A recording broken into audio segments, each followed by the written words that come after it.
What do you think about Joe Biden's pick for VP? So I don't know Kamala well. She was out campaigning for a good stretch there when she and Amy Klobuchar, Bernie Sanders, and a few others. I think that she is going to be teamed up with Joe Biden, and I think it's going to be a more left agenda than what the Obama-Biden platform was. And all I can tell you, as a Main Street business owner, we were not doing near as well with those policies as we did post-Trump. Regardless of what you think about his style, his presentation, the policies were there that reinvigorated Main Street, and first time wages were rising for those that needed it the most. That didn't happen with Obama-Biden policies. It'll even be worse under a Biden-Harris platform. So that's going to be my job, is to convince why that would be a bad decision for voters to want to go back to that. We need to stick with what was working, and that won't. Senator Todd Young posted a statement on his campaign page saying, with Joe Biden selecting Kamala Harris, it's clear the Democratic Party has fully embraced the far left and their radical governing agenda, in his words. Across the aisle, Congressman Andre Carson said, "My friend Kamala Harris is a fighter for equality. She's incredibly smart, tough as nails, and also has a heart big enough to truly understand the crises Americans are facing." He says she'll make an excellent vice president. This week, I also spoke with former Indiana Senator Joe Donnelly, who served with Harris in the Senate. She's smart, she's focused, she's a serious legislator, works very, very hard. She serves on the Intelligence Committee, and I served on the Armed Services Committee, so we worked on national security issues together.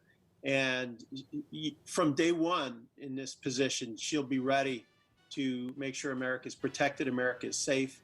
She was also the district attorney and the attorney general of the entire state of California.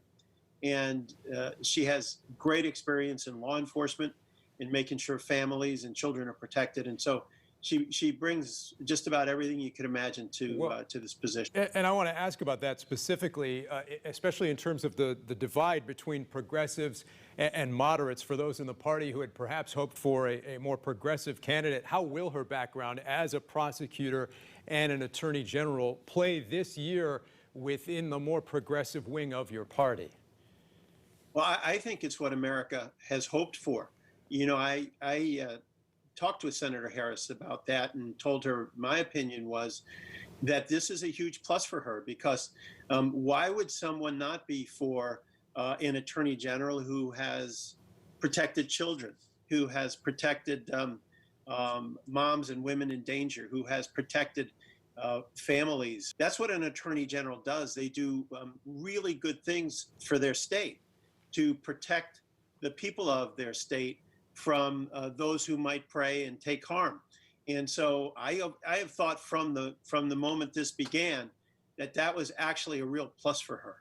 Amidst everything going on this year, this is such an unusual election year. How do you see these next few months playing out in terms of this 2020 election and what's on the line in this race for president? Well, I think it comes down to the question Ronald Reagan asked, he wasn't president at the time, but that he asked back in the campaign in 1980, which is, he looked into the camera and said, "Are you better off than you were 4 years ago?" And that's the question now.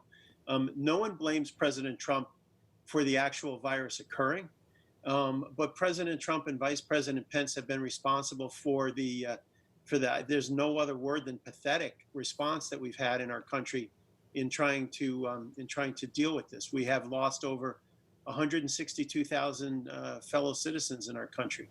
We've had an economic collapse. And so I think that the American people, they just want to get back to normal.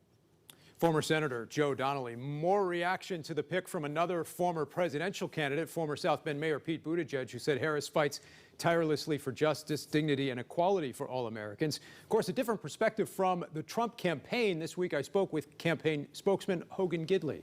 Joe Biden has completed the move to the radical left socialist wing of the Democrat Party. We were thinking about it for some time. His motions and his moves were leaning that direction. He'd been an empty vessel We've been pointing that out, but empty vessels have to be filled with something. And sooner or later, Joe Biden was filled with the ideas of the radical left wings and reaches of his political party, the Democrats. And here we are. He's picked somebody right in that line. In fact, GovTrack has Kamala Harris, for example, as the most radical, most left, most liberal senator in all of Congress, including past Bernie Sanders. So the move to the left is complete. And usually in campaigns, as you well know, people kind of go to the edges to win the nomination. Then they try to move back to the center.